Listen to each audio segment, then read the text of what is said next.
आणि उगीच काहीतरी यायचं माझ्या गावामध्ये आणि बऱ्याच गोष्टी मला वाईट वाटलं. खरं तुम्ही सनदी अधिकारी आहे आणि आमच्या वडिलांनी आमचे अधिकारी प्रादेशिक अधिकारी असतील, आमचे भाऊ असतील, आमचं बाकी पिढी ते हाय लेवलला काम करणारे आम्ही अधिकारी. वाईट वाटलं की माझ्या गावात 2च माणसं होते, काही वेळा बसूनच सत्कार स्वीकारणारा माणूस.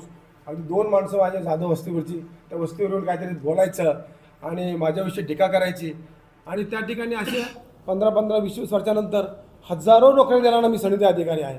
लोकांच्याकडे माझी भूमिका तर तुम्हाला सर्वांना माहिती आहे, खुली भूमिका आहे. मी कधी आडपडदा ठेवत नाही.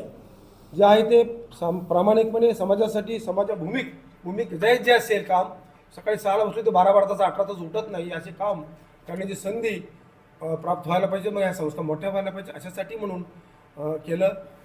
त्यांनी त्या बोलले. खरं मला खूप फोन आले अगदी साताऱ्यापासून ते शिरोळपासून, साहेब तुम्ही एकटेच नाही आहे, ह्यांचे पण आम्हाला असे कोण करिश्मा कश्मीरा कोण करिश्मा कोण असे बऱ्याच त्यांनीच पण नावं घेतली, ह्यांची पण प्रकरण अशी आहे, तुम्ही काय काळजी करताय अशा सचिव मला बोललं. म्हणलं मलाही माहीत नाही व्हायचं काय आहे ते, तुम्ही म्हणताय खरं, पण असे बरेच प्रकरण आहेत. अगदी लावासापासून सगळे आहेत, आमच्या तोंडपाठ आहेत.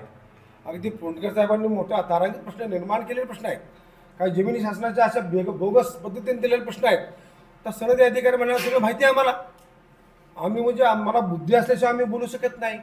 पण आम्ही काय म्हणतोय, आधी ह्या ठिकाणी नगरपालिकेच्या नगराध्यक्षापासून ह्या ठिकाणी महाराज अगदी ह्या ठिकाणी प्रस्थापितांपर्यंत त्यांचं कार्य आहे चांगलं.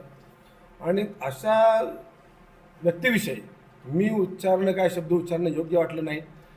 शेवटी ह्या तालुक्याची अस्मिता जपण्यासाठी किंवा तुम्हाला सगळं माहिती आहे काय काय उद्योग कोणी केले, काय मी सांगणार नाही आहे. परंतु हे वाईट वाटलं की आपल्याकडे 4 बोटं आपल्याकडे असतात.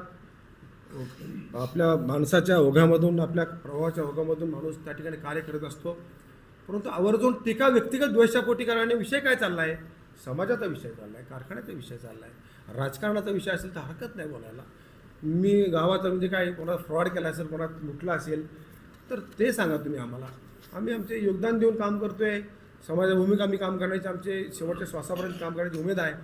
असं असताना अगदी आशीर्वाद मला ते पण माहिती आहे. मागे माझ्यावर तारांकित प्रश्न वखार महामंडळात प्रेसला मी आज 18 कोटी वर्षाला प्रॉफिट निर्माण करणारं वखार महामंडळात मला महाराजांच्यामुळं, तुमच्या प्रस्थापितांच्यामुळं मला काम करण्याची संधी मिळाली.